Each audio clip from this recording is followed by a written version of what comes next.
नमस्कार, NB news में आप सभी का स्वागत है और मैं हूं आपके साथ पल्लवी राजपूत। अगर आपको या आपके परिवार में कोरोना वायरस के लक्षण दिखते हैं तो आप इसे नजरअंदाज ना करें और तुरंत कोरोना वायरस का टेस्ट कराएं, क्योंकि ये देखने में आया है कि देश में कोविड-19 से मरने वालों का जो आंकड़ा है वो बढ़ रहा है। उसकी एक वजह यह भी है कि कई लोग सही वक्त पर टेस्ट ही नहीं करवाते और इलाज भी नहीं करवाते और इसे नजरअंदाज करते रहते हैं। एनबी न्यूज की आपसे यही अपील है कि अगर दिखे कोरोना के लक्षण तो जल्द कराएं जांच और वायरस को जड़ से मिटाने में सहयोग करें।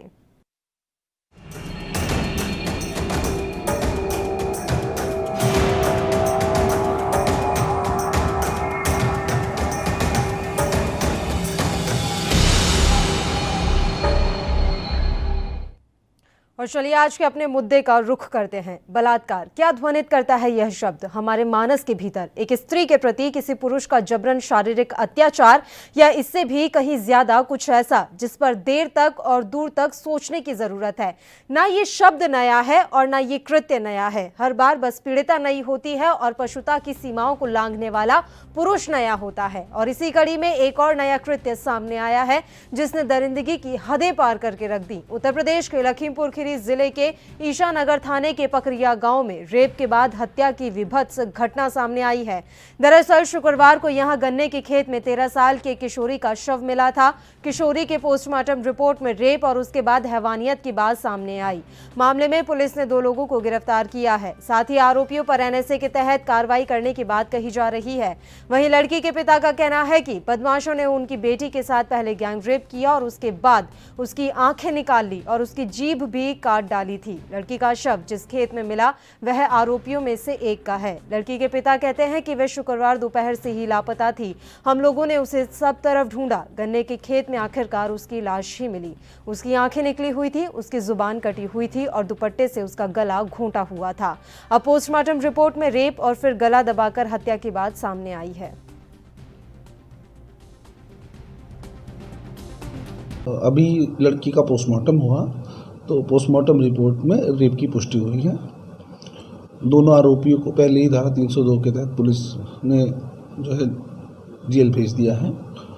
इसमें चूँकि रेप की पुष्टि हुई है तो धारा 376D की अभिवृद्धि की जाएगी और दोनों आरोपियों के विरुद्ध एनएसए की कार्रवाई की जाएगी। और अब इस मामले में सियासी उबाल भी साफ तौर पर नजर आ रहा है। एक और बेटी के हैवानियत की भेंट चढ़ जाने पर सभी का खून खौल रहा है। सुनते हैं मामले पर आ रही प्रतिक्रियाएं। भारतीय जनता पार्टी ने तो बड़े बड़े वादे करती थी, बेटी बचाओ बेटी पढ़ाओ। उन्होंने बेटियों की सुरक्षाओं के लिए रोमियो स्क्वाड बनाया था। अब कहां है रोमियो स्क्वाड? लगातार उत्तर प्रदेश के अंदर में बहन बेटियों के साथ अत्याचार बढ़ता चला जा रहा है। चाहे हापुड़ की घटना हो, 6 साल की बच्ची के साथ अन्याय हुआ, अब लखीमपुर खीरी में 13 साल की बच्ची के साथ अन्याय होता है। आंखें फोड़ दी जाती हैं, उसके बाद उसकी हत्या कर दी जाती है। बताइए, दलित बच्ची की हत्या कर दी जाती है और पुलिस का कहीं आता पता नहीं है। कहां है कानून व्यवस्था? अपराधी बेलगाम है, बेखौफ है। यही तो सरकार कहती थी अपराधी या तो उत्तर प्रदेश छोड़ के चले जाएं, उत्तर प्रदेश में रहेंगे तो या तो जेल में रहेंगे या तो ऊपर चले जाएंगे। कहां है? वो तो खुलेआम घूम रहे हैं, बहन बेटियों के साथ अन्याय कर रहे हैं। लेकिन पुलिस का खौफ उनके ऊपर नहीं है, सरकार का खौफ उनके ऊपर नहीं है। उत्तर प्रदेश के अंदर कानून व्यवस्था नाम की कोई चीज नहीं बची है। यहां पे जंगल राज चल रहा है और अपराधियों का स्वराज चल रहा है और बहन बेटियां। हैवानियत की सारी सीमाओं को तोड़ दिया गया है। काफी विभत्स घटना है, उत्तर प्रदेश को शर्मसार कर देने वाली घटना है। पिछले लगातार समयों में जिस तरह उत्तर प्रदेश में रोज महिलाओं के साथ घटनाएं सामने आ रही हैं, चाहे हापुड़ में 6 वर्ष की बालिका के साथ बलात्कार की घटना, हत्या का मामला, या अभी एक सुदीक्षा जिसके साथ छेड़छाड़ हुआ था और एक्सीडेंट के दौरान जो होनहार बेटी थी आज वो हमारे बीच में नहीं है। जौनपुर में एक लड़की के साथ बलात्कार करके उसके ऊपर तेजाब फेंक देना, उसकी हत्या कर देना, और लखीमपुर की घटना ने पूरे उत्तर प्रदेश को झकझोर कर रख दिया है। उत्तर प्रदेश में जंगल राज कायम है। आखिर बेटियां सुरक्षित उत्तर प्रदेश में क्यों नहीं है? मुख्यमंत्री को जवाब देना होगा। 20 तारीख से सदन चलेगा। बेटियों के सुरक्षा के लिए, सम्मान के लिए कांग्रेस पार्टी प्रतिबद्ध है। पिछले समयों में भी जब घटना हुई सड़कों पर संघर्ष किया, इस बार भी हम सदन में इस मुद्दे को मजबूत। देखिए, उत्तर प्रदेश में लॉ एंड ऑर्डर नाम की कोई चीज नहीं है और विशेष रूप से जो महिलाओं के खिलाफ, मासूम बच्चियों के खिलाफ जो अपराध हो रहे हैं, एक के बाद एक जिले से ये खबरें आ रही हैं। अब लखीमपुर खीरी से उत्तर प्रदेश में तो एक 13 साल की बच्ची के साथ जो दरिंदगी की गई है, तो बलात्कार किया गया है और उनके जो शरीर के हिस्से काट लिए गए, आंख निकाल ली गई, ये ऐसा लगता है कि कानून का भय नहीं है, पुलिस का व्यवस्था का कोई भय नहीं है।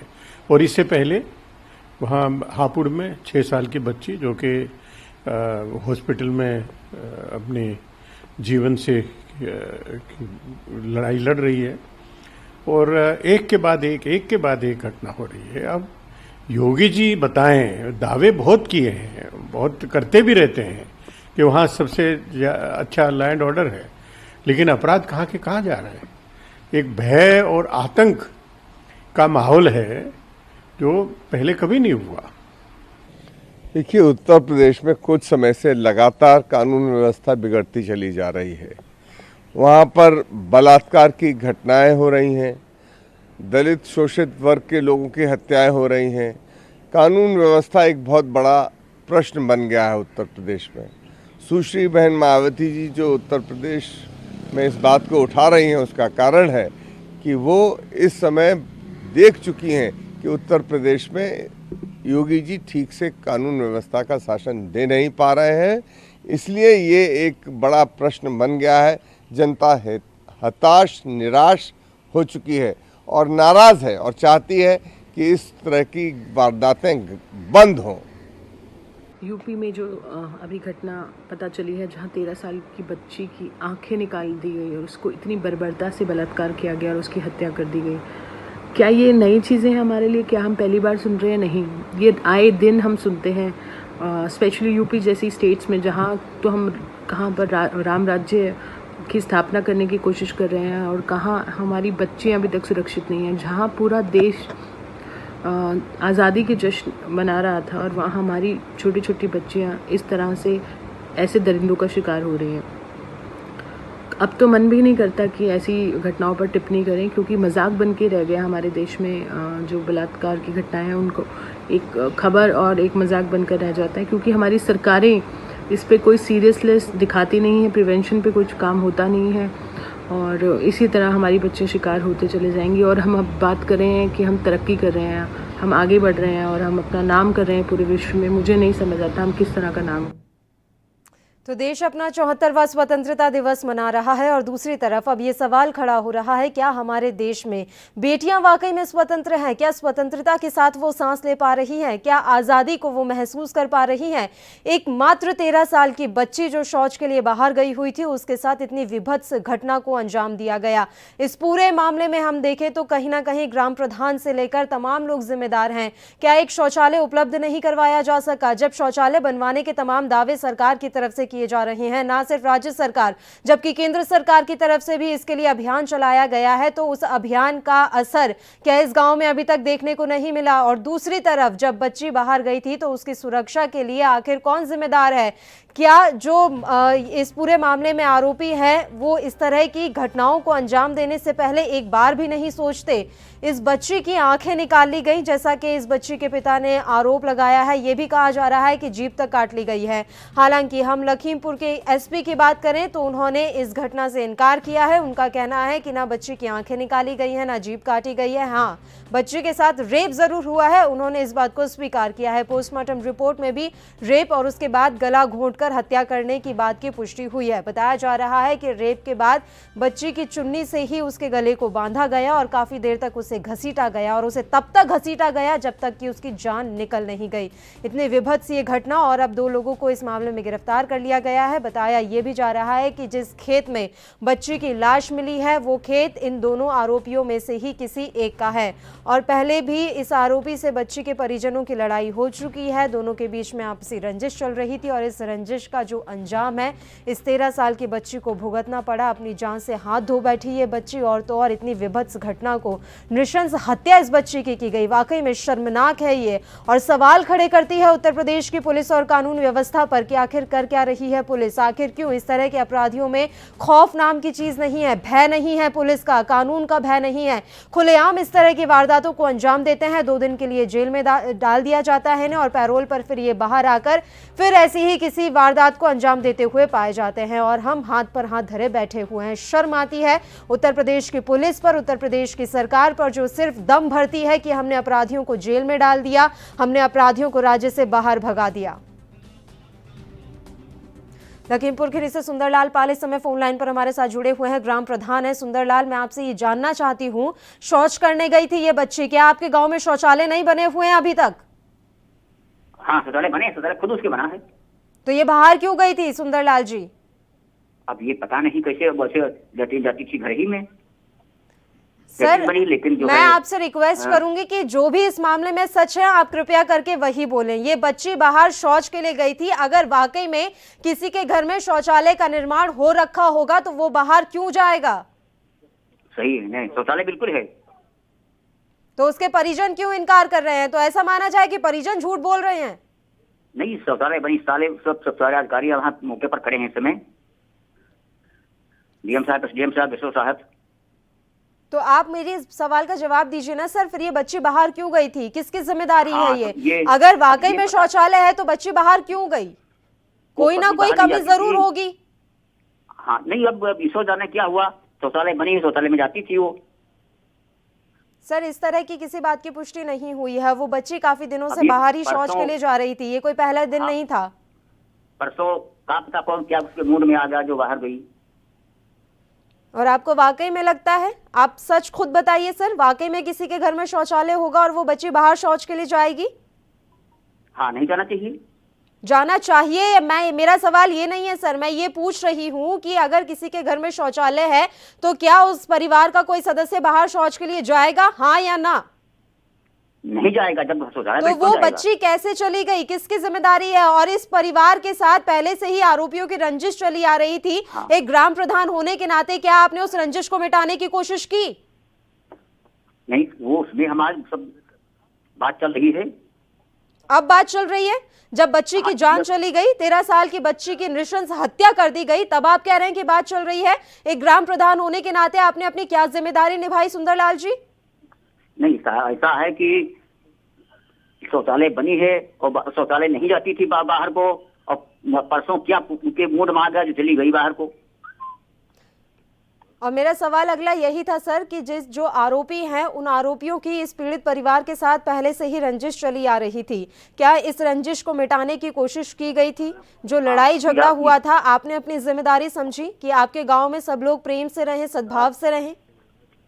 नहीं, लड़ाई झगड़ा कोई नहीं हुआ था घर में, कोई बात नहीं हुई थी।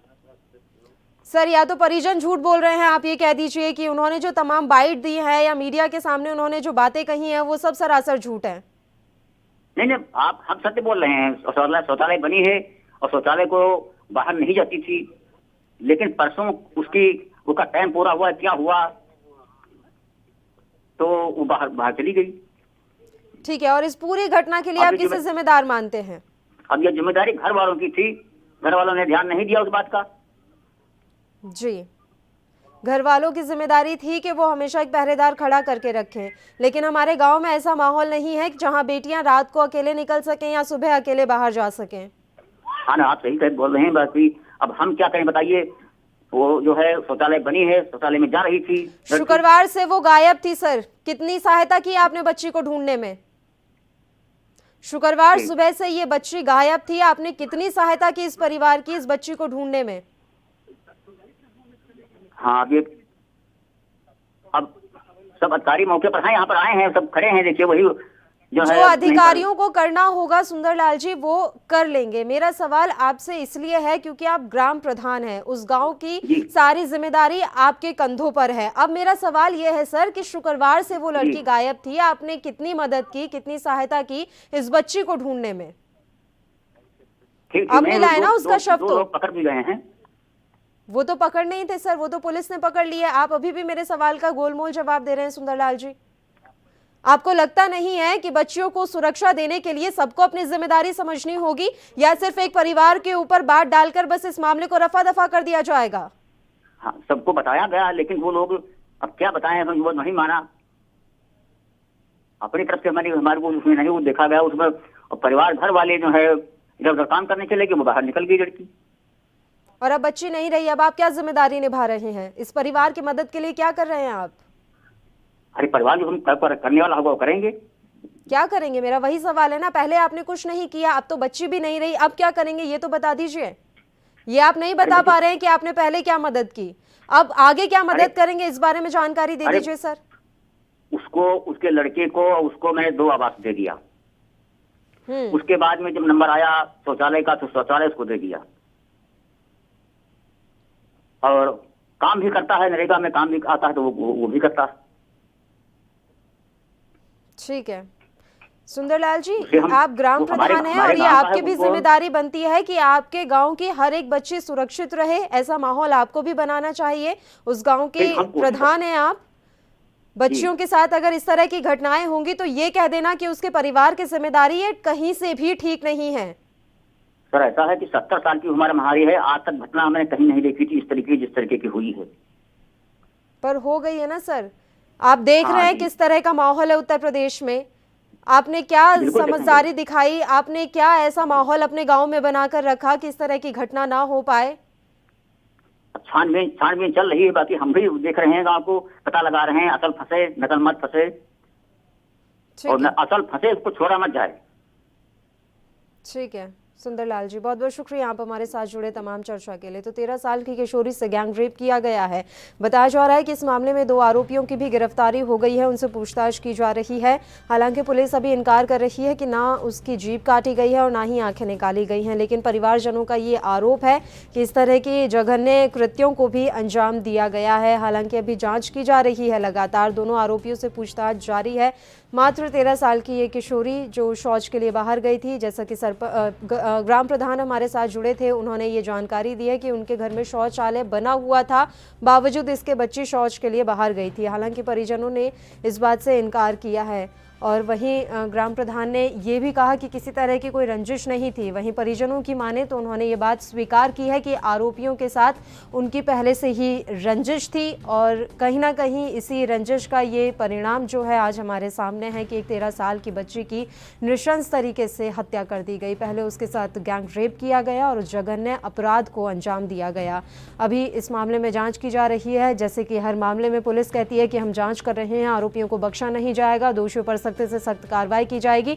और ये आप भी भली भांति जानते हैं और हम भी भली भांति जानते हैं कि कितनी सख्त कार्रवाई इस तरह के आरोपियों पर की जाती है। भले ही तमाम धाराओं में उन्हें गिरफ्तार कर लिया जाता है, जेल में डाल दिया जाता है, लेकिन आज तक एक नज़ीर ऐसी उत्तर प्रदेश की पुलिस पेश नहीं कर पाई है जिससे अपराधियों में भय का माहौल हो सके, कानून का डर हो सके। एक नज़ीर अभी तक ऐसी ये उत्तर प्रदेश की पुलिस पेश नहीं कर पाई है। कहीं ना कहीं लड़कियों को, बच्चियों को, महिलाओं को सुरक्षा देने में हम बहुत ही ज़्यादा पीछे रह गए हैं। ना सिर्फ उत्तर प्रदेश का ये मामला है, अगर मैं पूरे देश की भी बात करूं, तमाम कानून बन जाते हैं लेकिन वो कानून धरातल पर लागू नहीं हो पा रहे, उन कानूनों का धरातल पर उपयोग नहीं हो पा रहा, उन कानूनों की गंभीरता को नहीं समझा जा रहा और उसी का नतीजा ये है कि हमारे देश में महिलाएं सुरक्षित नहीं है। तमाम हम ऐसे रोज़ाना केस सामने देख लेते हैं, रोज़ाना ऐसे मामले सामने आ जाते हैं जहाँ बच्चियों को दरिंदगी का शिकार बनाया जाता है, महिलाओं का उत्पीड़न किया जाता है, घरेलू हिंसा का शिकार महिलाएं होती हैं और इस तरह के मामले और अपराध थमने का नाम नहीं ले रहे हैं। और इसका सीधा सा यही मतलब है कि कानून का डर नहीं है। कानून जो हर बार बनाए जाते हैं, कानूनों में संशोधन भी किया जाता है, उन्हें धरातल पर लागू नहीं किया जा रहा। अपराधियों को इन कानूनों की जानकारी ही नहीं है, उन्हें किसी तरह का भय ही नहीं है और उत्तर प्रदेश तो इस मामले में अव्वल नंबर पर है। यहाँ बच्चियाँ, महिलाएं, बालिकाएं सुरक्षित नहीं हैं। एक सप्ताह के भीतर देख लीजिए 4 मामले ऐसे सामने आए हैं। हापुड़ का मामला भी कुछ इसी तरह का था। वो बच्ची आज तक जिंदगी और मौत से अस्पताल में जूझ रही है। 2 ऑपरेशन उस बच्ची के कर दिए गए लेकिन अभी भी उसकी स्थिति जो है वो सुधरने का नाम नहीं ले रही। महज 6 साल की बच्ची के साथ दुष्कर्म किया गया। ऐसे ही 2 आरोपियों ने उसको खेत में ले जाकर उसके साथ दुष्कर्म किया और हालांकि उसे मारने का पूरा प्रयास किया गया लेकिन बच्ची की जान बच गई और अभी अस्पताल में वो जिंदगी और मौत के बीच जूझ रही है। लेकिन लखीमपुर खीरी में इस बच्ची की जान चली गई है। आज इस बच्ची का शव बरामद किया गया है। खेत से, गन्ने के खेत से ये शव बरामद किया गया। शुक्रवार सुबह से ये बच्ची गायब थी। परिजनों ने ढूंढने की बेहद कोशिश की। ग्राम प्रधान सुंदरलाल जी हमारे साथ जुड़े हुए थे, उन्होंने इस बात का गोलमोल जवाब दे दिया कि क्या उनकी तरफ से किसी तरह की सहायता की गई थी बच्ची को ढूंढने में। अगर बच्ची को शायद समय से ढूंढ लिया जाता तो इतना बड़ा जो ये अपराध है वो नहीं हो पाता। तमाम ऐसे सवाल हैं जो इस समय खड़े हो रहे हैं कि बच्ची आखिर सुरक्षित क्यों नहीं है, क्यों उत्तर प्रदेश में अपराध इस तरह से बढ़ता जा रहा है, क्या यूपी की जो पुलिस है वो सही ढंग से काम नहीं कर पा रही है, क्या बच्चियों को सुरक्षा देने में उत्तर प्रदेश की पुलिस नाकाम साबित हो पा रही है, क्योंकि सबसे ज्यादा रेप की वारदातें यूपी से ही सामने आ रही हैं। लॉकडाउन चल रहा है, अब तो हर जगह चप्पे चप्पे पर पुलिस बल तैनात है, बावजूद इसके हम देख रहे हैं कि इस तरह की घटनाएं सामने आ रही हैं। अपराधी फरार हो जाते हैं, उन्हें पकड़ना ही पुलिस के लिए बड़ा मुश्किल साबित हो जाता है। और इस घटना में भी शुक्रवार से अब जाकर आज दोपहर में पुलिस इन अपराधियों को पकड़ पाई है। बात कर रहे हैं लखीमपुर खीरी के इस मामले की, जहां महज एक 13 साल की किशोरी के साथ जघन्य वारदात को अंजाम दिया गया है। रेप के बाद उसकी नृशंस हत्या कर दी गई। हमारे साथ सपा नेता तारिक अहमद इस समय फोन लाइन पर जुड़े हुए हैं इसी मसले पर चर्चा के लिए। अहमद साहब, सबसे पहले मैं आपकी प्रतिक्रिया चाहूंगी। लखीमपुर खीरी में आज जो कुछ भी हुआ है, महज एक 13 साल की किशोरी फिर से हैवानों की भेंट चढ़ गई है। सर मैडम, ये बहुत ही दुखद घटना है जी। और कानून व्यवस्था नाम की चीज तो फिलहाल यूपी में कोई बची नहीं है। जो लोग दावा कर रहे हैं कि इस समय कानून व्यवस्था बहुत अच्छी है, तो वो नेशनल क्राइम ब्यूरो का रिपोर्ट देख ले, उनको पता चल जाएगा कि यहाँ नहीं है। ये तो रिपोर्टेड मैटर है। जो अनरिपोर्टेड कितने मैटर चले होंगे जिन्होंने लाज और शर्म के मारे पुलिस में रिपोर्ट तक नहीं की होगी। बिल्कुल। अब इन लोगों ने, हम लोगों ने यहाँ पे चालू किया था 190 महिला हेल्प नंबर, चाहे जिस एज की महिला हो उसके लिए हेल्पलाइन नंबर चालू किया था हम लोगों ने। हेलो, आवाज आ रही है सर, बोलिए। हाँ, जिसके लिए हम लोग महिलाओं के लिए हम लोग ने 1090 हेल्पलाइन नंबर चालू किया था। उस हेल्पलाइन नंबर को ही इस सरकार ने आके बंद कर दिया। जैसे हम लोग ने बिल्कुल फालतू की चीज चालू की थी। वो कितनी महिलाओं को सुविधा देता था और उसका कंट्रोल बहुत अच्छे हाथों में था। सकेरा साहब थे उसके इंचार्ज, बहुत अच्छे हाथों में था वो कंट्रोल। आज की डेट में 1090 का कुछ पता ही नहीं चल रहा है कि क्या हो रहा है क्या नहीं हो रहा। उनके लोग अपनी तनख्वाहों के लिए एजिटेशन कर रहे हैं, धरना प्रदर्शन कर रहे हैं।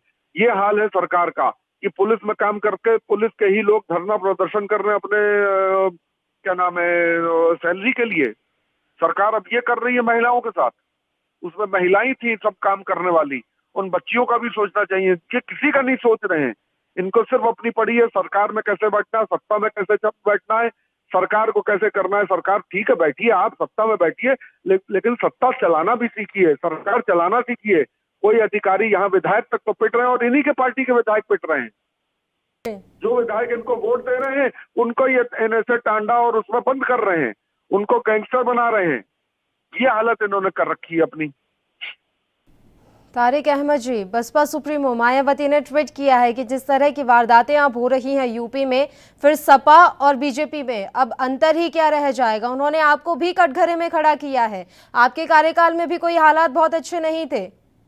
मैडम, हमारे कार्यकाल का बदला तो जनता ने हमसे ले लिया ना, सरकार से बाहर कर दिया हमको जी। तो बात खत्म हो गई हमारी। तो अब 3 साल से तो हम यहाँ सत्ता में है नहीं, तो हमारी बात करने की जरूरत भी नहीं है। फिलहाल तो जो इंसिडेंट चल रहा है उस पर बात करें। 4 साल 3 साल पहले क्या हुआ था उसका जनता ने हमसे बहुत अच्छे ढंग से बदला लिया है। तो क्या मान रहे हैं तारिक अहमद जी, आखिर इस तरह का माहौल यूपी में क्यों बन रहा है? क्या अपराधियों में कानून का भय नहीं रहा? तमाम वादे करके योगी सरकार सत्ता में आई थी और अब वो वादे धरातल पर सही होते हुए नजर नहीं आ रहे हैं। मैडम देखिए, एक बात समझिए, आदमी डरता किससे है जी? मुख्यमंत्री से डर रहा है। मुख्यमंत्री सख्त तो मुख्यमंत्री से डरेगा और प्रशासन से डरेगा। लेकिन जब सैया भय कोतवाल, तो अब डर काहे का, ये क्रिमिनल्स में है। यहाँ के इनके प्रमुख चीफ मिनिस्टर जो इस समय योगी आदित्यनाथ बैठे हैं, मैं उन्हीं के एफिडेविट का जिक्र कर रहा हूं। उन्होंने अपने एफिडेविट में अपने ऊपर 20 आपराधिक क्रिमिनल मुकदमों का जिक्र किया है। तो जब आप एक 20 आपराधिक मुकदमे वाले आदमी को मुख्यमंत्री बनाइएगा, प्रदेश का नेतृत्व सौंपिएगा, तो क्रिमिनलों को होगा ही कि भाई सैया भाई कोतवाल तो अब डर का आएगा। तो उन्हीं के भाई बैठे हुए हैं, बंधु बैठे हुए हैं। चीफ मिनिस्टर उनके ऊपर 30-35 मुकदमे, चीफ मिनिस्टर उनके ऊपर मुकदमे, मंत्री हैं उन लोग के ऊपर मुकदमे। ऐसे लोग तो सत्ता में बैठे हुए, तो क्रिमिनलों का साथ तो होगा ही, क्योंकि क्रिमिनल खुद भी है तो क्रिमिनलों को पसंद करते हैं, उनको छूट देते हैं। ये है इसकी वजह। और ये हालात अब सुधरेंगे कैसे तारिक अहमद जी, क्योंकि अभी हाल फिलहाल में तो चुनाव होने नहीं है और जिस तरह के हालात बने हुए हैं, हम एक हफ्ते का अगर रिकॉर्ड उठा के देख ले तो 4 ऐसे विभत्स मामले सामने आ चुके हैं जहां बच्चियों की नृशंस हत्या कर दी गई रेप के बाद। आखिर कैसे सुरक्षा मुहैया कराई जाएगी? और लॉकडाउन का टाइम चल रहा है, अभी तो चप्पे चप्पे पर पुलिस बल तैनात रहने का दावा किया जा रहा है सरकार की तरफ से। आखिर ये पुलिस चली कहाँ जाती है जब इस तरह के मामले सामने आते हैं? मैडम, पहली बात तो यह है कि इन्होंने एक स्वच्छ अभियान के तहत शौचालय बनाने की बात कही थी। जी बिल्कुल। ये लड़की बाथरूम के लिए गई थी, तो इसका मतलब है शौचालय बनानी, बाथरूम बना नहीं होगा, तभी वो खेतों में और जंगलों में बाथरूम के लिए जा रही थी। से जब हमारी बात हुई है तारिक जी, तो ग्राम प्रधान तो ये कह रहे हैं कि नहीं, शौचालय उनके घर में बना हुआ है, ये परिवार की जिम्मेदारी थी कि बच्ची आखिर बाहर शौच के लिए क्यों गई? मैडम देखिए, ग्राम प्रधान हो, मैं उसी ग्राम प्रधान की बात करता हूं। आप उस ग्राम प्रधान को पहले उसकी हिस्ट्री उठाकर देखिएगा कि ग्राम प्रधान बनने से पहले उसकी हैसियत क्या थी। आज उसकी हैसियत उठाकर देखिएगा, फॉर्च्यूनर और क्या नाम है, स्कॉर्पियो और फोर्ड एंडेवर से चल रहा होगा। कहां से पैसे आ रहे हैं उसके पास? मनरेगा में क्या काम हो रहा है क्या सबको मालूम नहीं है? मनरेगा में सैलरी जो है आधी काट ली जाती है, आधी ये लोग वैसे ही 15 दिन की सैलरी मिलती है। मनरेगा में 15 दिन का काम मिलता है, 15 दिन का पैसा मिलता है। 15 दिन के पैसे में से 10 दिन का पैसा ये लोग ले लेते हैं। ग्राम प्रधान, बीडीओ, सीडीओ, ये लोग अधिकारी लोग खा जाते हैं। उस आदमी को क्या मिल रहा है? वैसे ही इसका शौचालय का काम हुआ है। शौचालय में 20,000 रुपए का मामला था, 20,000 रुपए में उस आदमी को 2,000 रुपए मिले होंगे, 18,000 रुपए ये सब खा गए। ये तो बहुत बड़ा घोटाला है। शौचालय बहुत कम बने हैं। मेरे गाँव में कहीं शौचालय नहीं दिख रहा है। और आखिर इसके लिए जिम्मेदार कौन है? क्या वाकई में सीएम के पास असल रिपोर्ट पहुंच ही नहीं रही है? इसके लिए खुद लड़के के परिवार वाले जिम्मेदार हैं। मेरा लड़का ये कर रहा है तो इसका मतलब मैंने अपने लड़के की तरबियत, अपने लड़के की परवरिश बिल्कुल अच्छे ढंग से नहीं की है।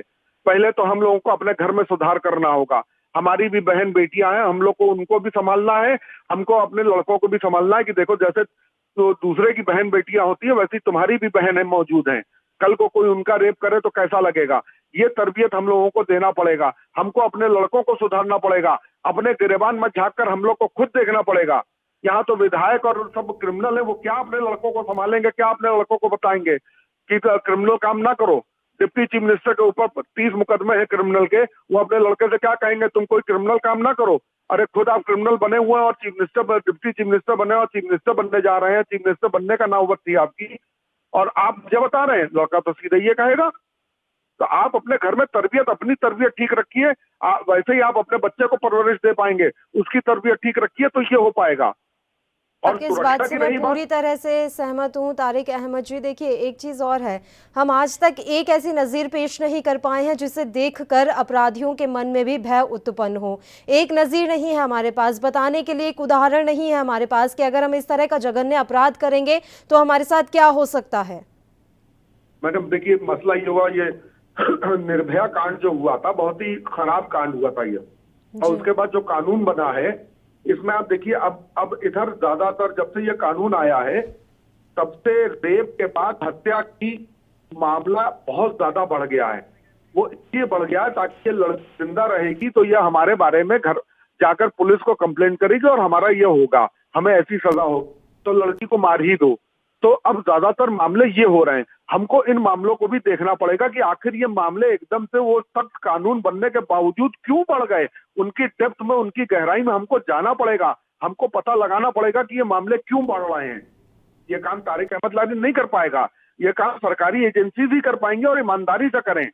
पहली बात है, यहाँ के मुख्यमंत्री को तुरंत इस्तीफा देना चाहिए। उनके कंट्रोल में कुछ नहीं रह गया है, ना कोरोना जैसी बीमारी रह गई है, ना लॉ एंड ऑर्डर बचा है।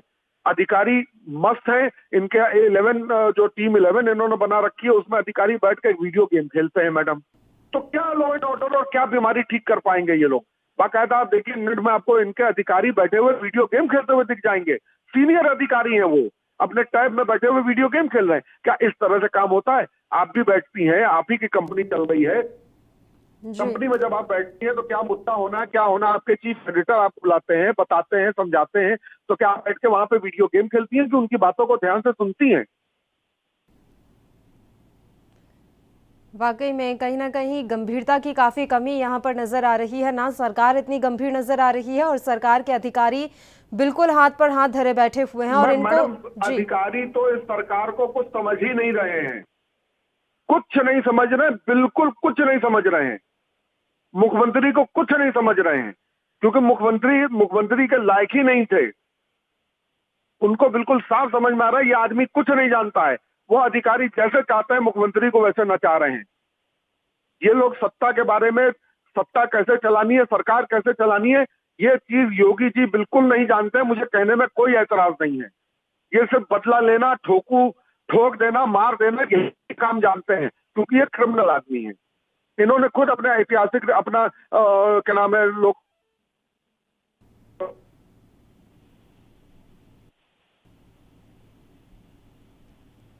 पर मैं इन्होंने खुद दिया है, मैं नहीं कहा, खुद बताया है अपना आपराधिक रिकॉर्ड।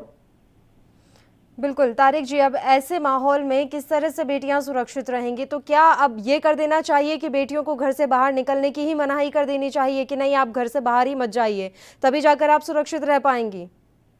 नहीं मैडम, ये तो नहीं कह सकते हैं।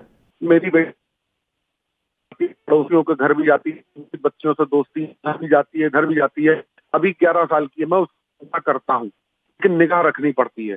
आप झुंड में जाए, सरकार आपकी कोई मदद नहीं करेगी। कोरोना चल रहा है, सरकार ने जब 500 थे तो उन्होंने लॉकडाउन कर दिया। अब जब 24 लाख है तो लॉकडाउन खुला हुआ है। सरकार ने अब ऑर्डर के मामले में भी आपको ऊपर छोड़ दिया कि आप अपनी सुरक्षा स्वयं करें। तो बेहतर होगा कि परिवार के लोग, अगर आपके घर में शौचालय नहीं है, बाथरूम नहीं है, तो बेहतर होगा कि आप 2-3-4 के झुंड में ही जाएं और कुछ ना कुछ दराती, खुरपी, कुछ इस तरह का हथियार अपने साथ लेकर चलें। चाकू चलें, जरूरी है महिलाओं के लिए। खास तौर से मैं कह रहा हूँ कि महिलाएं, गांव की बहनें हमारी जा रही हैं, बाथरूम करने के लिए जा रही हैं, तो उनको कोई ना कोई हथियार अपने साथ लेकर चलना पड़ेगा और झुंड में जाएं। ये सरकार ने हम लोगों को हम अपने ऊपर छोड़ दिया है। सरकार हमारी कोई मदद नहीं करेगी, ना बिल्कुल नहीं करेगी। पिछले 3 साल से तो हमको यही। भ्रष्टाचार पर जीरो टॉलरेंस की नीति पर चलने वाली योगी सरकार के लिए ये भी एक बड़ा तमाचा है कि किस तरह से जीरो टॉलरेंस आपने अपना रखा है। शौचालय तक नहीं है उस बच्ची के घर में और वो शौच के लिए बाहर गई थी। कहाँ गया शौचालय का पैसा? और अगर वाकई में सरपंच के पास तक पैसा पहुंचा नहीं तो सरकार किस बात के दावे कर रही है?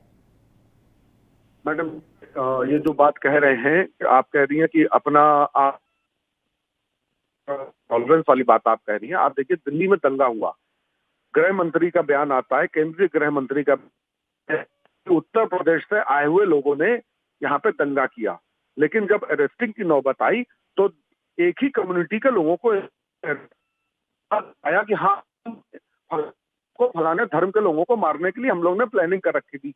ये कौन कहता है? कोई नहीं। मैं भी कभी नहीं कहूंगा, ना आप कभी कहेंगे, कोई नहीं कहता। ये सब फर्जी मन। अब मैं कहता हूं कि अगर यूपी के किया तो आपने यूपी के उन बदमाशों का नाम क्यों नहीं लाए था? लेकिन कौन आया यूपी से? आपके पास सीसीटीवी फुटेज मौजूद है, कुछ है, लेकिन ये कोई इनटॉलरेंस की बात नहीं है। ये सिर्फ एक चीज कर रहे हैं, वो एक धर्म विशेष के खिलाफ इनको कार्रवाई करनी है। सिर्फ पूरे देश को उन्होंने धर्म विशेष के खिलाफ उलझा रखा है कि बाबर ने ऐसा कर दिया तो हुमायूं ने ऐसा कर दिया तो अकबर ने ऐसा किया और ने ऐसा कर दिया। उसके बाद सीधे ये अलग अलग मुद्दे लाकर सिर्फ जनता का ध्यान भटकाने की कोशिश की जा रही है और वाकई में जो सिर्फ धर्म के नाम पर बिल्कुल जो असल मुद्दे हैं उन पर चर्चा होती ही नहीं है। उनकी जो ये असल समस्याएं हैं उनके समाधान को लेकर बात की ही नहीं जाती। बहुत बहुत शुक्रिया तारिक जी, आप हमारे साथ जुड़े तमाम चर्चा के लिए। फिलहाल कांग्रेस नेता सचिन रावत जी समय फोन लाइन पर मौजूद हैं इसी खबर पर, इसी मुद्दे पर चर्चा के साथ। सचिन रावत जी, सबसे पहले आपका रिएक्शन। लखीमपुर में एक 13 साल की बच्ची के रेप के बाद हत्या कर दी गई है सर। देखिए पल्लवी जी, बहुत ही दुखद घटना है और पूरी तरीके शर्मसार करने वाली घटना है, क्योंकि जिस तरह आपने देखा होगा कि एक नाबालिग बालिका के साथ में इतना दर्दनाक हादसा और घटना हुई है, इससे मुझे लगता है पूरे समाज में एक जो मैसेज गया है उसमें पूरा समाज आज दुखद व पीड़ा महसूस कर रहा है कि उत्तर प्रदेश में जो जंगल राज व्याप्त, ये किसकी देन, और उत्तर प्रदेश के में बदमाशों के जो हौसले वो बुलंद कैसे होते जा रहे हैं। लगातार ऐसी घटनाएं सामने आ रही हैं। अभी हाल ही में 2 दिन पहले गोरखपुर में जो मुख्यमंत्री जी का संसदीय क्षेत्र है, मुख्यमंत्री जी का गृह जनपद है, उसमें भी एक 16 वर्षीय जो बालिका थी उसने फांसी लगाकर आत्महत्या कर ली। तो कहीं ना कहीं जो ऐसी कई घटनाएं जो पूरे प्रदेश में व्याप्त हैं, फिर भी शासन व प्रशासन मौन क्यों है? आप क्या करते हैं? आप सिर्फ और सिर्फ कानून व्यवस्था के लिए आप सिर्फ बोल देते हैं, लेकिन जो अपराधियों के जो हौसले हैं वो निरंतर बुलंद होते जा रहे हैं। और यहाँ पे अपराध करने के बाद में पुलिस उनको पकड़ती है। ये बड़ा ही मुझे लगता है कि जो पुलिस कमिश्नरी सिस्टम या जो भी इन लोगों ने सिस्टम बनाए हैं, ये आज उस पर पूरी तरीके तमाचा है। आज तो अपराधियों के सामने कानून व्यवस्था सरेंडर कर चुकी है। जब कानून व्यवस्था अपराधियों के सामने नतमस्तक हो जाएगी, अपराधियों के हौसले बुलंद होंगे। तो अपराधियों के हौसले बुलंद होंगे तो कई घटनाएं सामने आएंगी। आज तो कैपिटल स्टेट बन गया है हत्या, बलात्कार, लूट के मामले में उत्तर प्रदेश। लेकिन मुख्यमंत्री योगी आदित्यनाथ जी की खिताबी और योगी आदित्यनाथ को खिताब दे रही है मीडिया। तो कहीं ना कहीं मेरा यही मोटो है कि इस घटना या ऐसी कई घटनाएं जो सामने आई हैं उस पे एक ऐसा अंकुश लगाया जाए, एक ऐसा, मैं तो कहता हूं पॉस्को एक्ट लाया गया था, इससे बड़ा कानून लाने की जरूरत है कि जिसमें अपराधियों के और जो घटना में व्याप्त लोग हैं उनमें ऐसा भय हो कि अपराध करने के पहले अपराध करने की सोचे तक नहीं। कैसे लगाएंगे सचिन रावत जी ये अंकुश? ये खुद की जिम्मेदारी तो समझें, ये माने तो सही कि हाँ हम जिम्मेदार हैं, हमारी जिम्मेदारी बनती है। जब जिम्मेदारी ही नहीं मान रहे तो कैसे लगाएंगे ये अंकुश? देखिए, जिम्मेदारी की जहां तक बात है, सरकार में भारतीय जनता पार्टी है और लगातार आपने देखा होगा जब चुनाव हुए थे उसके बाद जब भारतीय जनता पार्टी की सरकार बनी थी, इन्होंने एक एंटी रोमियो टास्क फोर्स बनाई थी। इन्होंने 3 टास्क फोर्स बनाने के लिए कहा था महिला सुरक्षा के लिए, Uda Devi task force, Banti Bai task force, Jhalkari Bai task force. आज वो टास्क फोर्स कहाँ चली गई हैं? आज वो टास्क फोर्स किसके लिए काम कर रही हैं? तो मेरा तो यही मोटो है, सिर्फ और सिर्फ ये लोग बरगलाने की कोशिश करते हैं कानून व्यवस्था पे। जब हम लोग सरकार से सवाल करते हैं तो पल्ला झाड़ लेते हैं और विपक्ष के वो जो विपक्ष की क्रियाकलाप है उनपे ये लोग दावे मोड़ देते हैं। जबकि सरकार में कौन बैठा है, बहुमत किसके पास है, कमिश्नरी सिस्टम किसके पास, शासन प्रणाली किसके पास, सब सरकार के पास है। और सरकार को जवाबदेही की जब बात आती है तो सरकार हमेशा विपक्ष पे दावे मोड़ देती है। तो आज को सरकार को गंभीरता से सोचना चाहिए। मुख्यमंत्री जी आज इतने बड़ी रामराज की बात करते हैं, आप मंदिर बनवा रहे हैं, सब कुछ बनवा रहे हैं। अगर ऐसा रामराज की आप बात करते हैं तो ऐसा रामराज नहीं चाहिए जिसमें हत्या, लूट, मर्डर, बलात्कार की श्रेणी में आप नंबर 1 हो। अगर यही रामराज अगर जनता समझती तो आपको माइंडेड ना देती। आपको माइंडेड दिया था उसने तो आपको जनता के जो मुद्दे हैं उनको भरने की जरूरत थी, जितने भी अपराध थे उस पर लगाम लगाने की जरूरत थी। लेकिन आज अपराधियों के हौसले बुलंद है क्योंकि संरक्षण में जो नेता हैं वो सिर्फ और सिर्फ अपराधी हैं भारतीय जनता पार्टी के अंदर, और उन्हीं से अपराधियों के हौसले बुलंद होते हैं। बिल्कुल, और ये जो गेंद एक दूसरे के पाले में डाली जाती है उससे भी बचना चाहिए। वो हर बार कह देते हैं कि जितने भी अपराधी हैं उनका सपा से कांटेक्ट है या सपा का संरक्षण मिला हुआ है, और वहीं अगर हम समाजवादी पार्टी से बात करें तो उनका ये कहना है कि जितने भी अपराधी हैं उन्हें भारतीय जनता पार्टी का संरक्षण मिला हुआ है। सवाल यहाँ पर यह है कि संरक्षण किसी का भी हो, अपराधी खुलेआम घूम क्यों रहे हैं? जब आप वादे कर रहे हैं, दावे कर रहे हैं कि हम अपराधी बाहर नहीं है, जेलों में है या फिर यहाँ से चले गए हैं, तो इस तरह की घटनाएं क्यों हो रही हैं फिर सचिन जी? देखिए पल्लवी जी, वही जो आप जैसे आपने प्रश्न उठाया, अगर यही प्रश्न अगर हम लोग उठा देते हैं, अगर मीडिया वाले उठा देते हैं, जैसे आप ऐसी वरिष्ठ पत्रकार उठाती हैं, तो उसको ये लोग देशद्रोही बता देते हैं, उसको ही कटघरे में खड़ा कर देते हैं क्योंकि सरकार पे उस क्वेश्चन उन्होंने किया है। आज की डेट में सरकार से सवाल करना ही देशद्रोह लगा देते हैं। तो कहीं ना कहीं जब अपराध की जो चरम सीमा है वो आज लांघ चुकी, वो पार कर चुकी उत्तर प्रदेश में, और जब मुख्यमंत्री जी से सवाल किया जाता है तो मुख्यमंत्री जी मुस्कुरा करके ऐसा जवाब दे देते हैं कि कहते हैं कि ये तो अपराध से ये सपा सरकार में हो रहा है। अरे आज तो 3 साल से ज्यादा आपकी सरकार हो गई, और आज एनसीआरबी के आंकड़े हैं पल्लवी जी, एनसीआरबी के आंकड़े हैं, एनसीआरबी के डाटा है कि प्रदेश नंबर 1 हो गया है हत्या, लूट, अपहरण के मामलों में।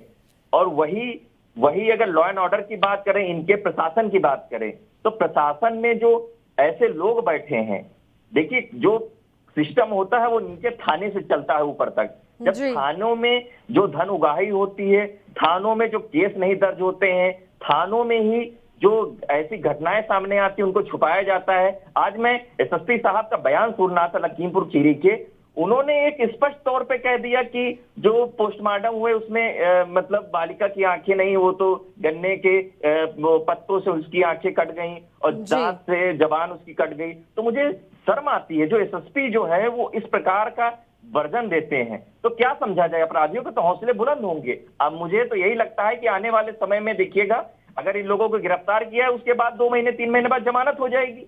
जब जमानत हो जाएगी, देखिए कोई चीज अगर फास्ट ट्रैक कोर्ट के अंदर अगर आती है, मैं तो कब से सरकार से सवाल करता हूं कि सारे केस को फास्ट ट्रैक कोर्ट के अंदर लाया जाए, 1 महीने के अंदर सुनवाई हो और जो भी दोषी हो उनको कठोर दंड दिया जाए, लेकिन वो अभी तक नहीं हो पाया है। और फास्ट ट्रैक कोर्ट के अंदर अगर होता तो अपराधियों के जो हौसले हैं जो बुलंद हैं आज की डेट में, अपराधी अपराध करते हुए डरता। आज की डेट में मैं तो मांग करता हूं कि कमिश्नरी सिस्टम या पुलिस प्रशासन प्रणाली में फास्ट ट्रैक कोर्ट के जो कार्रवाई होती है उसको सुनिश्चित करने का काम किया जाना चाहिए। बिल्कुल सचिन जी, हमारे साथ बीजेपी के अशोक कुमार जी इस समय फोन लाइन पर जुड़े हुए हैं। अशोक कुमार जी, एक और बच्ची हैवानियत की भेंट चढ़ गई, सर किसकी जिम्मेदारी है? आप लखीमपुर की घटना की जो चर्चा कर रहे हैं, घटना के लिए बात कर रही हूँ। जितनी भर्त्सना की जाए उसकी जितनी निंदा की जाए वो कम, और ये हैवानियत की सीमा पार करके जो घटना की गई है उससे तत्काल कार्रवाई करते हुए कल 3 लोगों की गिरफ्तारी कर ली गई थी और वो लोग जेल भेजे जा चुके थे। आज एक की गिरफ्तारी और हो गई है और उन सब गैंगस्टर भी शामिल कर दिया गया है, गैंगस्टर की कार्रवाई कर। ऐसे में उस पीड़ित परिवार के साथ हमारे मुख्यमंत्री योगी आदित्यनाथ जी और पूरी सरकार उनके साथ खड़ी है। बच्ची को न्याय मिलेगा। जहाँ तक एक मीडिया पर चल रहा है कि बच्ची की आंख निकाली गई है, तो मैं आपको बता दूं कि किसी लड़की की आंख पूरी तरह सलामत थी। पोस्टमार्टम रिपोर्ट आ चुकी है और उसकी गर्दन दबा करके, गला दबा करके कि नाम ना खुल जाए, इससे लगा कि वो लोग आसपास के हैं और नाम ना खुल जाए, इसलिए उन्होंने उसकी गर्दन गला दबा करके उसकी हत्या की है। सुदीक्षा भाटी केस में भी कुछ ऐसा ही कहा जा रहा था कि नहीं, कोई उसको परेशान नहीं कर रहा था या किसी तरह की छेड़छाड़ नहीं हुई। अब कहां से आप लोगों ने 2 आरोपी गिरफ्तार कर लिए जो छेड़छाड़ कर रहे थे? कब तक ऐसे टोपी पहनाते रहेंगे अशोक कुमार जी? और सवाल सिर्फ लखीमपुर खीरी का नहीं है, बात यह है कि जिम्मेदारी कौन समझेगा, कौन जिम्मेदारी ले रहा है कि हाँ यूपी में बलात्कार हो रहे हैं, यूपी में बच्चियों के साथ इस तरह के नृशंस कृत्य किए जा रहे हैं, कोई तो जिम्मेदारी लेने के लिए आगे आए। 2017 से माननीय योगी आदित्यनाथ जी ने सत्ता संभालने के तत्काल बाद 2 घोषणाएं कर दी थी और उन्होंने स्पष्ट कर दिया था कि किसी भी अपराधी को और भ्रष्टाचारी को उत्तर प्रदेश में पनाह नहीं मिलेगी। उनका 2 ही स्थान होगा, या तो वो ऊपर चले जाएंगे या वो जेल की सलाखों के पीछे रहेंगे। और मैं दावे सरकार के ऊपर चले गए हैं, बिल्कुल सही कहा था उन्होंने अशोक जी। आज अपराधी सरकार के ऊपर ही हैं, आप बिल्कुल सही कह रहे हैं, आप बिल्कुल सही कह रहे हैं। 1 हफ्ते का रिकॉर्ड उठाकर देख लीजिए आप यूपी का, उसके बाद बात कीजिए सर क्या हो रहा है उत्तर प्रदेश में। आप एक बड़े चैनल की एंकर है, मैं आपसे जानना चाहूंगा पूरी विनम्रता पूर्वक कि आप मुझे उस अपराध का नाम बताएं जो अपराध अब तक खोला न गया हो। अगर एक भी अपराध उत्तर प्रदेश में हुआ हो और वो वर्कआउट ना हुआ हो, उसके अपराध। अशोक जी, आपको क्या लगता है, आपको क्या लगता है अशोक जी कि अपराध खोलने का मतलब ये हो गया कि हमने जंग जीत ली? आप 2 दिन उसे जेल में रखेंगे, 1 महीने बाद वो पैरोल पर बाहर आ जाएगा और फिर उसी घटना को अंजाम देगा। आपको क्या लगता है जो उन्नाव में हुआ, पीड़िता भागती रही सर खुद को आग लगाकर, वो केस भी आप बहुत अच्छे से जानते हैं। आप हापुड़ का केस भी बहुत अच्छे से जानते हैं। 6 दिन बाद, 6 दिन लग गए आपकी पुलिस को सिर्फ 2 लोगों को गिरफ्तार करने में, फिर आप कह रहे हैं कि मैं विनम्रता पूर्वक आपसे बात करूं। 4 लोग अरेस्ट हुए हैं। चौकी इंचार्ज, जो बीट चौकी इंचार्ज था, उसको भी दंडात्मक कार्रवाई करके वहां से हटा दिया गया है। आज त्वरित कार्रवाई करते हुए 4 लोग अरेस्ट हुए, गैंगस्टर की कार्रवाई भी उनके विरुद्ध कर दी गई है। देखिए नजीर बताएंगे अशोक जी, एक नजीर बता दीजिए, योगी कार्यकाल की एक नजीर बता दीजिए अशोक जी कि हाँ हमने ये किया और इस वजह से अब अपराधियों में, इस तरह के बलात्कारी मानसिकता वाले लोगों में अब डर का माहौल है। एक नजीर मैं आपको सबसे बड़ा नाम, जो इसके पूर्ववर्ती सरकार के मंत्री थे, कबीना मंत्री थे, जो सरकार के साथ बैठा करते थे और सर्वोच्च न्यायालय के आदेशों के बाद भी उनको अरेस्ट नहीं कर पाया गया था, वो गायत्री प्रजापति आज छटपटा रहे बाहर आने के लिए और आज भी वो अंदर हैं। जबकि 3 बार वो अपनी जमानत की बेल खटखटा चुके हैं। देखिए, मैं आपसे मानता हूं कि न्यायपूर्ण प्रक्रिया में थोड़ा दोष है, वो दोषपूर्ण प्रक्रिया है और उसको भी धीरे धीरे सही किया जा रहा है। ये इतनी आसान नहीं है कि इन प्रक्रियाओं को हम त्वरित रूप से सही कर दें। अभी अशोक जी, आप ये जो धीरे धीरे प्रक्रिया ला रहे हैं ना सर, इस धीरे धीरे के बीच में कितनी बच्चियां मारी जाएंगी, आप मुझे ये बता दीजिए। हापुड़ की बच्ची आज भी अस्पताल में सर जिंदगी और मौत के बीच जूझ रही है, किसकी जिम्मेदारी है? क्या ये हमारी जिम्मेदारी नहीं? क्या हम बच्चियों के लिए ऐसा माहौल नहीं बना सकते कि वो वाकई में खुलकर सांस लें? किस बात का स्वतंत्रता दिवस मना रही है बेटियां? कौन है स्वतंत्र? बेटियों के लिए हम लोग पूरी तरह से तत्पर है। उसके लिए हमने, चाहे वो रोमियो स्क्वाड का गठन करना रहा हो, चाहे उनको स्वस्थ हेल्दी वातावरण देना रहा हो, हर प्रकार से हम सब उसके लिए प्रतिबद्ध हैं। प्रधानमंत्री जी भी बराबर उनके लिए सम्मान में बोलते रहते हैं। और ये भारत स्त्रिया समस्ता सकले जगत्सु का भारत है, जहां नारी को सम्मान से देखा जाता है। 4 भुजा के सापेक्ष में 8 भुजाएं यहाँ तक हमने उनको दिया है। लेकिन जो नारी को सम्मान से देखा जाता है और उसे बलात्कार के बाद खेतों में फेंक दिया जाता है। पूरी बात बोली अशोक कुमार जी। और हमारी सरकार कुछ नहीं कर पाती, चाहे वो केंद्र की हो, चाहे वो राज्य की हो, चाहे वो बीजेपी की हो, चाहे वो कांग्रेस की हो, हमारी सरकारें कुछ नहीं कर पाती। इस तरह की घटनाएं हमेशा से होती रही हैं। अशोक जी, मैं आपसे आराम से बात नहीं कर पाऊंगी सर। दोनों जगह आपकी सरकार है, चाहे वो केंद्र में हो, चाहे वो राज्य में हो। हर हफ्ते यूपी में ऐसा ही मामला सामने क्यों आ रहा है? किसकी गलती है, किसकी जिम्मेदारी है? मैं आपको एक उदाहरण के पल्लवी जी, मेरा सवाल भी है। 70 अपराध पे चल रहे थे, उनको 2 अपराध में हमने जेल भेजने का काम किया है और कोई हवाई जहाज से मुलायम सिंह बचाने की हैसियत में नहीं आ पाए। तो आज हम काम कर रहे हैं।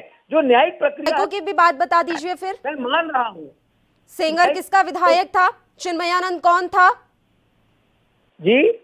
सपा की बार बार बात कर रहे हैं सर, तो उनको फल मिल गया है, उन्हें फेंक दिया गया बाहर सत्ता से उखाड़कर। की जांच में कहीं कोई बात उनके विरुद्ध नहीं पाई गई थी और आप लोगों ने तो, अगर जरा भी कुछ होता तो मीडिया तो धजिया उड़ा देता था। ठीक है, वो वीडियो भी फेक था, मान लिया। सचिन जी, देखिए पल्लवी जी, अभी अशोक जी ने खुद ही कहा कि इन्होंने टास्क फोर्स बनाए थे।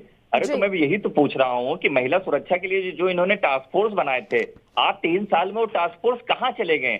आज वो टास्क फोर्स किसके लिए काम कर रहे हैं? मैं तो यही कह रहा हूँ, जिस प्रकार आपने दोनों सवाल उठाए, आपने कहा कि भारतीय जनता पार्टी के क्या नेता कुलदीप सेंगर चिन्मयानंद नहीं थे, तो मैं तो यही कहता हूँ कि इन्होंने जो टास्क फोर्स बनाए थे वो तो भारतीय जनता पार्टी के नेताओं के लिए काम कर रहे हैं। वो वीडियो गेम खेल रहे हैं सचिन जी, वो वीडियो गेम खेलने में बिजी हैं। जी जी जी जी, मैं बता तो रहा हूँ कि वही टास्क फोर्स जो है वो सरकार से संरक्षण प्राप्त करके और अपराधियों के हौसले बुलंद करा रहा है। अगर टास्क फोर्स इन्होंने बनाए होते तो आज की डेट में महिला अपराध की श्रेणी में उत्तर प्रदेश नंबर 1 ना होता। तो आज की डेट में ये लोग स्वीकारते नहीं हैं। अगर कोई भी घटना होती है तो ये लोग खुद ही कह रहे हैं। अभी आपने देखा सुना, उन्होंने यही कहा कि उनकी उस बिटिया की आंख नहीं फोड़ी गई थी। तो मैं तो यही कहता हूं कि जब सरकार प्रशासन इस प्रकार की बात कहेगा, अगर वो पीड़ित परिवार के पक्ष के लोग, वहां के लोग जब कह रहे हैं इस बात को भी नहीं मान रहे हैं ये लोग, तो मैं तो यही कहता हूं कि बड़ा शर्म आती है कि इस प्रकार की जो सरकार चल रही है और इनका रवैया पूरी तरीके निराधार साबित हो चुका है आज की डेट में। अशोक कुमार जी, मैं कहना चाहूंगा सचिन जी हमारे बहुत कांग्रेस के बहुत मुर्धंध पत्रकार प्रवक्ता हैं, बहुत ज्ञानी प्रवक्ता हैं, मैं उनका सम्मान करता हूं। लेकिन मैं ये भी कहना चाहूंगा कि जो घटना है उसकी रिपोर्ट मेरे पास है। वो उस रिपोर्ट में स्पष्ट किया गया है कि उस लड़की का गला दबाया गया है। गला दबाने के कारण उसकी आंख में खून उतरा है, उसकी आंखों में समस्या नहीं। मैंने तो आपको ये बताने के लिए किया कि दरिंदगी उन्होंने सिर्फ इसलिए किया जिस कारण से भी किया हो, लेकिन आज हमने विरुद्ध करके उनको जेल भेजा है। जहां तक कुलदीप सेंगर की बात है, तीसरे दिन हमने दूसरे दिन हमने उसके भाई को अरेस्ट कर लिया था। तीसरे दिन हमने उस विधायक की विधायकी को भी विरुद्ध करते हुए उसको जेल भेजा और आज वो आजीवन कारावास काट रहे हैं। ये भी बताइए, योगी के वेंटिलेटर पर थी अशोक जी, ये भी बता दीजिए। और उनकी प्रतिबद्धता का हमें सम्मान भी करना चाहिए कि आज वो पूरे तौर पर भ्रष्टाचार और अपराधियों के विरुद्ध पूरी तरह से प्रतिबद्ध है, कटिबद्ध है और वो किसी भी सूरत में, चाहे वो कितना ही रसूखदार क्यों ना हो, उसको बख्शने के लिए तैयार नहीं है। ठीक है, किस तरह के भ्रष्टाचार की आप बात कर रहे हैं? अशोक जी, मेरा सवाल सुन लीजिए, किस तरह के भ्रष्टाचार की आप बात कर रहे हैं? उस बच्ची के घर में शौचालय नहीं है। आपकी सरकार तो दावे कर रही है ना कि हर घर में शौचालय बनवाया गया है। उस बच्ची के घर में शौचालय नहीं है, पैसा कहाँ गया? मैंने बिल्कुल सही आपने बात कही है। मैंने इससे पहले भी आपके साथ, जांच का दायरा अभी जांच समाप्त नहीं हुई है।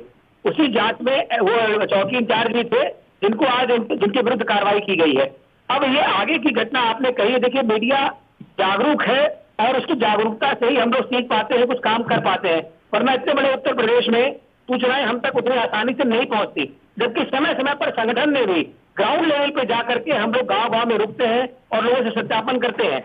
इसके बावजूद भी कुछ चीजें रह जाती हैं, उसके विरुद्ध भी कार्रवाई होगी। सीडीओ से भी अभी जांच कंप्लीट नहीं हुई है, जांच टास्क फोर्स कर रहा है, उसकी रिपोर्ट 2 दिन के अंदर आनी है।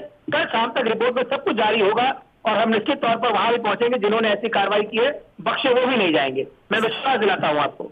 हर बार हर डिबेट में यही विश्वास दिलाया जाता है अशोक जी, और मैं हर बार आपको अगले डिबेट में कुछ इसी तरह के मामलों के साथ बुलाती हूँ कि देखिए आज यहाँ पर हो गया सर, देखिए आज यहाँ पर हो गया सर, हम क्या कर रहे हैं, हम क्या कर रहे हैं, सरकार क्या कर रही है, बेटियां सुरक्षित क्यों नहीं है। हर बार मैं यही सवाल पूछती हूँ, हर बार मैं आप पर चिल्ला लेती हूँ, हर बार मैं इसी तरीके से चीख कर ये सवाल पूछ लेती हूँ कि हम सुरक्षित क्यों नहीं है, और जवाब नहीं मिल पाता। और अंततः जब डिबेट खत्म होने वाली होती है तो आप कह देते हैं कि मैं विश्वास दिलाता हूँ इस मामले में कार्रवाई होगी। बात आपकी सही है और मैं शर्मिंदा हूं इस बात के लिए कि ऐसा, लेकिन फिर भी ये प्रक्रिया है और इस प्रक्रिया में कानून अपना काम करता है, सरकार अपना काम करती है। अगर आपके कानून मंत्री का तो अता पता ही नहीं रहता अशोक जी, आपके कानून मंत्री का तो अता पता ही नहीं रहता। वो तो कभी सामने निकल कर नहीं आते कि चलिए मैं निंदा तो कर दूं इस मामले की, चलिए मैं खेद तो जता दूं इस मामले पर। वो तो ये करने तक की जहमत नहीं उठाते। सचिन जी, इनके कानून मंत्री क्वारंटीन में चले जाते हैं ऐसे मामलों में। जब जवाबदेही की बात आती है तब ना कानून मंत्री इनका आता है, ना मुख्यमंत्री जी के व्यक्तित्व कोई आता है। और जहां तक प्रशासन की बात होती है तो प्रशासन पे ये लोग दावा मोड़ देते हैं। प्रशासन की लचर जो व्यवस्था है उसी का खामियाजा आज उत्तर प्रदेश की भोली भाली जनता को भुगतना पड़ रहा है। आज की डेट में मैं बता रहा हूं पल्लवी जी कि रात को महिलाएं घर से निकलते हुए डरती हैं कि उत्तर प्रदेश में जो इस प्रकार का जंगल राज जो आ गया है। इन लोगों ने रामराज की बात की थी, आज वो रामराज की जो परिकल्पना एक होती है, मैं तो यही कहता था कि मैंने बोला था कि जिस दिन से मंदिर बिल्कुल सचिन जी, मैं लौट रही हूँ तुरंत आपके पास। फिलहाल हम आपको सुनाते हैं कि लड़के के चाचा का क्या कुछ कहना है। राजकुमार, क्या हुआ आपकी भतीजी के साथ? अरे गए रहा है बलात्कार भवा। कैसे? अब क्या बतावा जाए कैसे। जब हम गई थी और डोल मैदान गई थी, फिर उनको 3 आदमी जगदीश और संतोष संजय, वहाँ भी 3 आदमी मिले। तक जब लाश मिल गई तो कोई नहीं हमका मिला, सब भाग गए। 3 आदमी अपने घर के रह गए ना, लाश पाए गए तो 3 अपने घर है रह गए, चिल्लाए थे फैला गए वह गन्ना के खेत में, झन्नू लाल के याद खेत में। क्या लग रहा है? गन्ना मार डारी नहीं साहब, तक बलात्कार कर ली तक मार डारी, आँखी वाँखी फोड़ दी, जबान काट दी, जबान कटी है, आँखी फोड़ी है, हनिका या गलबंदा में या दुपट्टा बांधा है, खैंचा बना रहा है, खैंचा घसीटल लग गया जी। पुलिस को तहरीर दी? हाँ दिया। मुकदमा पंजीकृत हो गया? बन गया। अरे बन गया, लिख ले गया है, बंदीबे करी। हाँ हाँ ही। सचिन जी, मृतक बच्ची के चाचा अभी भी कह रहे हैं कि आंखें फोड़ दी गई हैं, जुबान जो है वो काट दी गई है, लेकिन अभी पुलिस मानने को तैयार नहीं है। और मुझे लग रहा है कि अशोक जी भी नहीं मानेंगे कि वाकई में ऐसा कुछ हुआ है। देखिए, मैं बता रहा था क्योंकि पीड़ित परिवार का पक्ष बिल्कुल स्पष्ट है और उन्होंने स्पष्ट तौर पे कह दिया था। आज जितने भी न्यूज़पेपर्स आए थे, जहां जहां मुझे जानकारी मिली थी, तो ये घटना बिल्कुल स्पष्ट तौर पे उस बिटिया के साथ में उसकी आंखें फोड़ी गई, उसकी जीभ काटी गई। लेकिन शासन और प्रशासन नहीं मानेगा, क्योंकि इन लोगों का जो मैं बताना चाह रहा था इससे पहले ही कि जो मैं रामराज की बात कर रहा था कि मैंने कहा था कि जिस दिन से मंदिर निर्माण स्टार्ट हो जाएगा उत्तर प्रदेश में बलात्कार खत्म हो जाएंगे, उत्तर प्रदेश में लूट खत्म हो जाएगी, उत्तर प्रदेश में जंगल राज जो है वो रामराज में तब्दील हो जाएगा। लेकिन आज पूरी तरीके उलट हो गया है, क्योंकि इन लोगों की जो परिकल्पना हमेशा रहती है वो पूरी तरीके हमेशा निराधार रहती है। आज की डेट में लगातार घटनाएं सामने आ रही हैं। सुदीक्षा के जिस दिन घटना सुदीक्षा के साथ में हुई, उसके दूसरे दिन गोरखपुर में घटना होती है। लेकिन आज की डेट में जो बेटी बचाओ बेटी पढ़ाओ का इन लोगों ने नारा दिया था, आज तो मेरा तो यही मानना है कि आज बेटियां इनके जो संरक्षित अपराधी हैं उनसे बचने की जरूरत है बेटियों को। और ये जो बेटी पढ़ाओ का इनका जो नारा था ये पूरी तरीके जो विफल साबित हो चुका था, क्योंकि इन लोगों ने हमेशा जो आज की डेट में आपने देखा होगा कुलदीप सेंगर का जो मामला है या चिन्मय आनंद का मामला था, उसमें भी एक बेटी के साथ में हमेशा पूरी घटना हुई थी। तो इसका मतलब है कि ये लोग पूरी तरीके जो इन लोगों ने संरक्षित जो अपराधी जो पाले हैं, वही आज अपराध को अंजाम देते हुए आए हैं।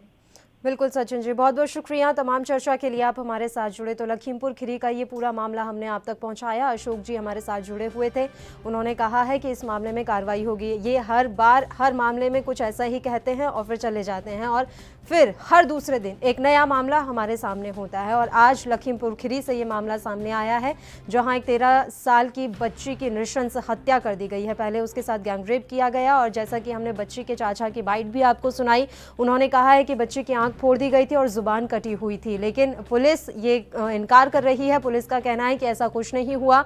वहीं बीजेपी के प्रवक्ता नेताओं ने भी कुछ इसी तरह के बयान दिए हैं। उन्होंने भी कहा है कि ना जुबान काटी गई है और ना आंखें फोड़ी गई हैं, बस गला दबाकर हत्या की गई और इसी वजह से आंखों में खून उतर आया और परिजनों को ये लग रहा है कि आंखें फोड़ दी गई हैं।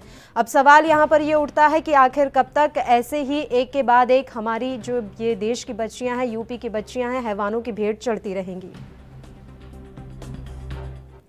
और आखिरकार सवाल यही रह गया कि आखिर कब तक बेटियां ऐसे ही एक के बाद एक हैवानों की भेंट चढ़ती रहेंगी। आखिर क्यों इस देश में हम बच्चियों को एक सुरक्षित माहौल नहीं दे पा रहे हैं, क्यों हम उन्हें स्वतंत्र वाकई में स्वतंत्र नहीं कर पा रहे हैं, क्यों आज भी हर एक माँ बाप डरता है अपनी बेटी को घर से बाहर भेजने में। ये तमाम सवाल खड़े हैं और लखीमपुर से जो ये मामला सामने आया है, एक बार फिर से उत्तर प्रदेश की पुलिस और सरकार पर ये सवाल खड़े हो गए हैं कि आखिर दोनों कर क्या रहे हैं और आखिर क्यों यूपी सरकार और यूपी पुलिस के में इन बच्चियों की सिसकियां नहीं पहुंच रही, क्यों बच्चियों की चीख ये दोनों ही नहीं सुन पा रहे हैं। सवाल यही उठता है कि अब इस मामले के आने के बाद भी क्या यूपी की पुलिस जागेगी, क्या यूपी की सरकार जागेगी और क्या वाकई में इस दिशा में कोई कदम आगे बढ़ाया जाएगा, ये देखने वाली बात होगी। इसी के साथ इस बुलेटिन में इतना ही। मुझे दीजिए इजाजत। देश प्रदेश की तमाम ताजा और अहम खबरों के लिए आप देखते रहिए ANB न्यूज। नमस्कार।